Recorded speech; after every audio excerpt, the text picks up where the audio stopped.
आइए, कक्षा 9 विज्ञान अध्याय 3 परमाणु तथा अणु। सबसे पहले आता है परमाणु। किसी पदार्थ का वह सूक्ष्मतम कण जो किसी भी रासायनिक अपक्रिया में भाग ले सकता है परंतु स्वतंत्र अवस्था में नहीं रह सकता है, परमाणु कहलाता है। परमाणु सिद्धांत कई लोगों ने दिया था, जिसमें डाल्टन का परमाणु सिद्धांत। डाल्टन के अनुसार सभी द्रव्य, चाहे वह तत्व हो, यौगिक हो, मिश्रण हो, परमाणुओं से बने होते हैं। नंबर 2, परमाणु रासायनिक अपक्रिया में न तो सृजित होते हैं और न ही उनका विनाश होता है। नंबर 3, किसी भी यौगिक में परमाणुओं की सापेक्ष संख्या एवं प्रकार निश्चित होता है। परमाणु का आकार अत्यंत सूक्ष्म होता है।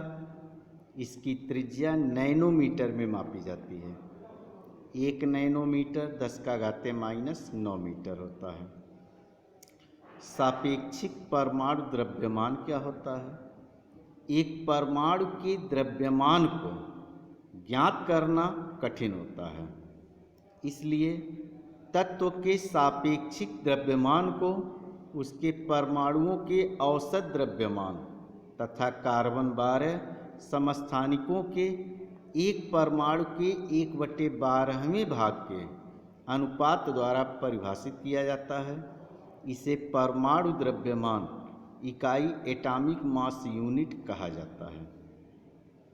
अणु किसी पदार्थ में तत्व, यौगिक, मिश्रण कुछ भी हो सकता है का वह सूक्ष्मतम कण जो स्वतंत्र अवस्था में रह सकता है और पदार्थ के सभी गुणों को प्रदर्शित करता है परंतु रासायनिक अपक्रिया में भाग नहीं लेता, उसे अणु कहते हैं।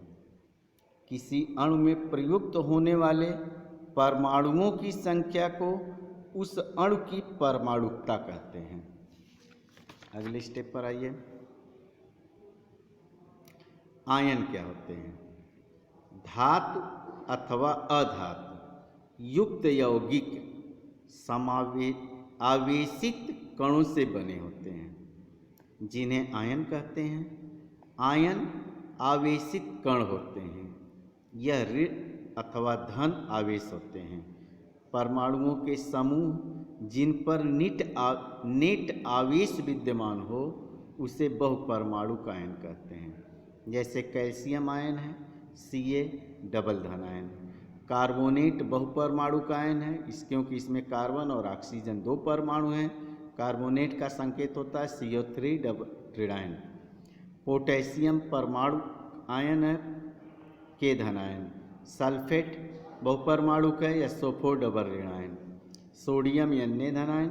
फास्फेट PO4 ट्रिपल ऋणायन। मैग्नीशियम Mg डबल धन आयन। नाइट्रेट NO3 सिंगल ऋणायन। इसके अलावा भी किताब में एक चार्ट बना के दिया है, वहाँ से आप देख लीजिएगा। आणविक द्रव्यमान क्या होता है? किसी पदार्थ का आणविक द्रव्यमान इसके एक अणु में उपस्थित सभी परमाणुओं के परमाणु द्रव्यमानों के योग के बराबर होता है, इसलिए इसे यूनिफाइड इकाई या AMU एटॉमिक मास यूनिट में व्यक्त किया जाता है।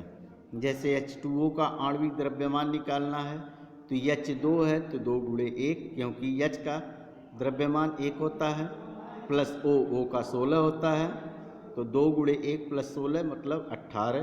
U माने यूनिफाइड इकाई। SO2 का आणविक द्रव्यमान, SO2 का आणविक द्रव्यमान निकालने के लिए यस है, यस 1 है, यस का 32 होता है तो 32 × 1 + 16 × 2, 16 O का होता है, 2 है, 16 × O, 16 दूनी 32, 32 64 U। मोल संकल्पना क्या होती है? किसी पदार्थ का 1 मोल उसकी वह मात्रा है जिसमें उतने ही कण उपस्थित होते हैं जितने कि कार्बन 12 के ठीक 12 ग्राम में परमाणुओं की संख्या होती है। किसी पदार्थ के 1 मोल में कणों, अब कणों में परमाणु आ सकता है, अणु आ सकता है, आयन आ सकता है, की संख्या 6.022 गुणे 10⁻23 होता है। इसे एवोगाद्रो संख्या कहते हैं। मूल द्रव्यमान क्या होता है? किसी पदार्थ के 1 मोल का ग्राम में व्यक्त द्रव्यमान मूल द्रव्यमान अथवा ग्राम परमाणु द्रव्यमान कहलाता है। ठीक, अब इसमें कुछ आंकिक प्रश्न हैं, कुछ साधारण प्रश्न हैं, उसको अगले वीडियो में आप देखिएगा।